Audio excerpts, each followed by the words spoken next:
Salut à tous, bienvenue dans ce nouvel épisode de Gordon et Murdoch, et aujourd'hui on va s'attaquer à un comics de Wolverine, Old Man Logan.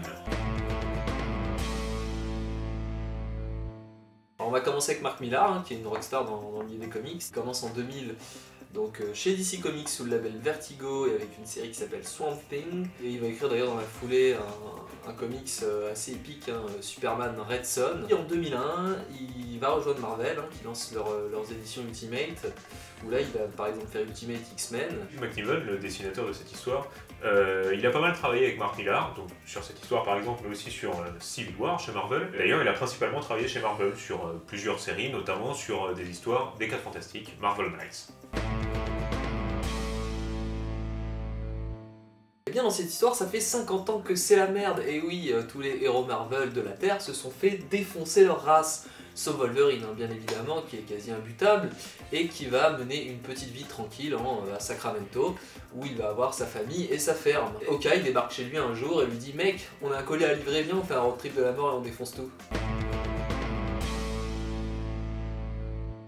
Le premier fait marquant de cette histoire commence au début où on se rend compte de la situation de Wolverine et de la situation de la planète. Logan, qui ne souhaite plus d'ailleurs se faire appeler Wolverine, est fermier à Sacramento. Les fils et filles de Hulk dominent toute cette partie des États-Unis. Le problème, c'est que les banners règnent un petit peu sur leur domaine de manière très dictatoriale et très violente, même je crois qu'on peut le dire, Oui. Puisqu'ils n'hésitent pas à user de leur pouvoir hérité de Hulk. Ils vont arriver chez Logan, lui rappeler que Logan leur doit déjà un petit paquet de pognon et qu'il serait temps qu'il se dépêche pour leur donner. C'est double loyer la semaine prochaine, ou sinon on bute tout le monde. Ambiance. Et c'est le moment qu'on va choisir Hawkeye pour débarquer, juste après cette visite, pour proposer donc à Logan une mission rémunérée. Le second fait marquant, ça va être ce périple. Deux vieux briscards de l'époque des super-héros vieux qui traversent les États-Unis, gouvernés par des instances de crapules, de véritables caïds. Tout au long de ces périples, Logan va rester fidèle à ce qu'il avait promis à Hawkeye. Il est hors de question que je redevienne Wolverine. Il refuse catégoriquement qu'on l'appelle Wolverine. De baston en baston, on sent que ça le titille un peu, que le vase est en train de se remplir et qu'on va avoir droit à un final magistral. Petite parenthèse juste quand même, Murdoch pourra expliquer aux gens qui nous regardent pourquoi est-ce que Logan a enterré Wolverine. C'est quelque chose qui revient assez souvent chez Wolverine d'ailleurs dans plus ou moins, je vais pas dire toutes ses histoires, mais une grande partie. C'est que Wolverine est souvent confronté à des situations tragiques, extrêmement tragiques. Donc le pourquoi il a enterré Wolverine, on vous dit pas la raison précise, mais c'est parce qu'il s'est passé un drame qui a dépassé un sacré nombre de drames qu'il a déjà vécu. Donc le niveau du drame, il est... Hop là, j'ai les bras qui sortent du cadre, à peu près là. Troisième et dernier fait marquant, c'est bien évidemment le réveil de Wolverine. Alors qu'est-ce qui va se passer dans la tête de Logan pour qu'il se retrouve à péter les plombs comme il va le faire? Tout simplement, ils arrivent avec Hawkeye dans la fin de leur périple, ils ont traversé les États-Unis d'ouest en est, ils arrivent au lieu de livraison à New Babylon, et Logan va se rendre compte qu'il va pas voir la couleur de son argent. En plus de ça, ils vont se retrouver dans un traquenard qui va les mener en face de Crâne Rouge, qui est devenu président des États-Unis d'Amérique. Wolverine va surgir, va prendre le pas sur Logan, puisque si il ne redevient pas la bête sauvage qu'on connaît, et bien effectivement il va être dans la merde, il va se faire buter, il va se faire emprisonner, enfin ça va pas être bon, ça va pas être bon du tout. Donc là Wolverine se réveille, action méga badass, combat entre lui et Crâne Rouge, ça envoie du steak. Il va réussir à retourner à Sacramento, donc de là où il est venu, d'une façon assez rapide aussi. Là, c'est plutôt épique le moyen qu'il emploie pour le faire. Et il va se rendre compte qu'il arrive trop tard. Les banners se sont déjà occupés de liquider sa famille. Bon, déjà qu'il était mentalement pas très sain à ce moment-là. Là, ça va être le moment où il va vraiment péter un câble. Wolverine versus toute la famille Hulk. Alors là, bon, vous voyez les steaks comme ça, là. Et ben là, on fait une montagne de steaks, on prend une hache. À ce moment-là, je crois qu'on peut dire que le comics dégouline de sang, clairement. C'est ça, ouais, on se coud comme ça et puis on se fait une bonne petite douche là d'hémoglobine, c'est coolax. Ça redéfinit la badassitude. Premier personnage auquel on va s'intéresser, c'est bien évidemment Logan Wolverine. Alors on va d'abord parler de Logan puisque c'est quand même le personnage auquel on est confronté pendant les 3 premiers quarts du récit au moins. Il est vieux, il est usé physiquement, il est usé mentalement. On sent qu'il a fait une grosse boulette avant, qu'il travaille et qu'il vérole vraiment de l'intérieur. Je crois qu'on a affaire à la définition du dépressif. Il fait vraiment de la peine en fait à voir un Logan, on se dit putain. Ouais, pas un rire, pas un sarcasme, pas un cigare, pas un verre de whisky. On a envie de dire il attend la mort, qui viendra pas d'ailleurs.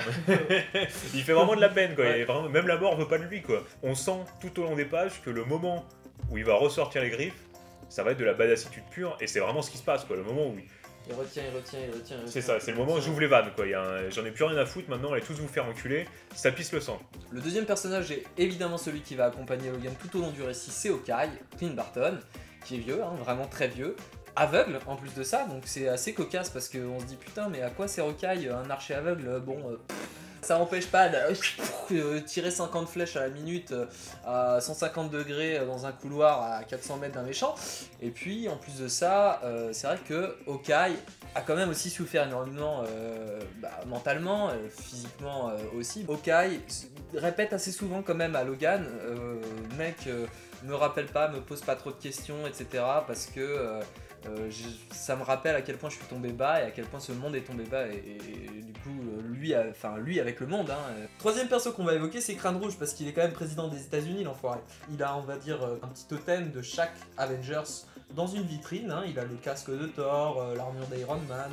Il s'amuse aussi à mettre le costume du Captain America. On a un Crâne Rouge qui est complètement pété, j'ai envie de dire, mais voilà, qui maintient l'ordre et la loi dans sa contrée, on va dire ça comme ça. Personnage suivant, ou plutôt groupe de personnages, c'est la famille Banner dans son ensemble. Bonne grosse famille, bien stéréotypée, redneck, mais surtout ce qui est important chez eux, c'est leur violence et leur brutalité. C'est-à-dire qu'ils sont responsables du comté, ou du moins de l'état dans lequel habite Logan, et on comprend vite que c'est eux qui font la loi, et que si on respecte pas ce qu'ils ont dit, si on leur paye pas leur loyer à temps, ils n'hésitent pas à se servir de leur pouvoir, de leur super force héritée de Bruce Banner en personne, hein, dont on entend parler tout au long du récit, on ne le verra apparaître qu'à la fin, mais on sent qu'il est présent, un petit peu comme dans une mafia, c'est-à-dire qu'on a le patriarche qui est tout en haut, qui sort pas de son bureau et qui envoie ses sbires pour faire le boulot, quoi, le sale boulot. Enfin, tout au long de l'histoire, on a d'autres personnages de l'univers de Marvel qui sont un petit peu placés à droite à gauche, histoire en guise de clin d'œil, un petit peu. Bah, par exemple, la fille de Hawkeye, qui est ni plus ni moins la petite fille de Peter Parker. Mention très, très honorable pour Ultron, qui est garagiste dans cette histoire. On voit à un moment donné le Kingpin, donc le Caïd, qui n'est pas d'ailleurs Wilson Fisk à ce moment-là d'ailleurs, donc c'est un autre Caïd hein, qui descend à mon avis du gros lard. On voit que le Caïd, hein, celui qui est représenté comme le gros Caïd, fait des petits jeux du style Gladiator, quoi, sauf qu'il fout Daredevil et le Punisher dans une arène, il balance des T-Rex et il dit hey, ouh, c'est la fête. Emma Frost ouais, aussi qu'on croise sur la route, hein, une X-Men qui s'est mariée apparemment avec un truand. Elle prête main forte à qui elle veut au final. Et on a qui d'autre, plus grand monde, hein. Il y a beaucoup de T-Rex, il y a une voiture aussi, il y a la Spider Car. Oui, il y a la Spider Car, on n'en a pas parlé. Ce n'est pas un personnage, mais... La voiture a tous les pouvoirs que Spider-Man a. Ok, voilà. Donc on la voit monter au mur, on la voit pas lancer d'étoiles, alors ouais. Ça c'est vrai que c'est ce qui manque, hein. On aurait bien aimé voir une petite voiture volée. Le côté héros solitaire, livré à lui-même, qui se retrouve mêlé à une quête... à laquelle il n'avait pas forcément envie d'être impliqué. On est vraiment dans ce parallèle, le côté Mad Max, le côté western, un peu spaghetti d'ailleurs. Hein. Il y a de la crasse, il y a du sang, et un héros tout seul qui est au milieu, qui n'a pas forcément demandé grand-chose à qui que ce soit, mais qui se retrouve là par le coup du sort. Les super-héros sont devenus un concept. Il n'y a plus que des super-vilains. Sont même plus des super vilains parce qu'il faut bien une force du bien et une force du mal pour appeler l'un et l'autre. Il y a un passage très, très marquant. Le marteau de Thor, il est planté et les gens sont en train de prier parce que il n'y a plus personne vers qui se tourner et que les super-héros sont devenus des légendes. C'est devenu des mythes et qui dit mythe appelle à la mythologie, j'ai envie de dire. Voilà, exactement. Voilà. Donc ils attendent la venue et le retour de leur messie. Mon avis sur ce comics, il est très très bon. C'est-à-dire qu'on a affaire à une espèce de western post-apocalyptique, vraiment dans l'esprit de Mad Max. Moi j'ai vraiment retrouvé une espèce de parallèle métal avec le dernier Mad Max, avec Tom Hardy. Au passage, big up Tom, je sais que tu nous regardes. Pas sur les tueurs en errant, de l'action pure, de la route, des méchants qui sont badass, des gentils qui sont badass, du sang qui gicle. On est vraiment de l'action. Un comics, de l'action. Que du bon. Bonjour à tous, je suis Bryce Comics et je vais me permettre de donner mon avis sur Old Man Logan. Mais qu'est-ce qu'on fout là, nous? Eh ben, je fais partie de la Comics League. De quoi? C'est qui ça? Ouais, on en parlera plus tard. Old Man Logan. Eh ben, j'ai trop kiffé. Ouh, super la réflexion. Non, bah déjà, c'est un road trip et moi j'adore ça, les road trips. Donc, bon, ça commence bien. Mais ce que j'ai le plus apprécié, c'est plutôt le côté qu'est-ce qui se passerait si les super vilains se réunissaient pour abattre les super héros. Et là où c'est trop fort, c'est que vu que c'est un Elseworld, Mark Millar peut faire absolument tout ce qu'il veut. Il tue absolument toutes les icônes Marvel, et ça c'est trop bien. J'adore ce genre de comics où les scénaristes se lâchent totalement et où t'as l'impression qu'ils font ce qu'ils veulent avec qui ils veulent. Enfin, on pourrait dire plein d'autres trucs sur ce comics, notamment le traitement de Logan, le véritable acharnement de Mark Millar sur lui. Il tue sa propre famille et décide d'arrêter la violence pour devenir Logan, mais redevient Wolverine quand la famille qu'il a fondée par la suite est assassinée. Enfin bon, je vais m'arrêter là parce que c'est pas ma vidéo. Merci les gars de m'avoir invité et puis bisous.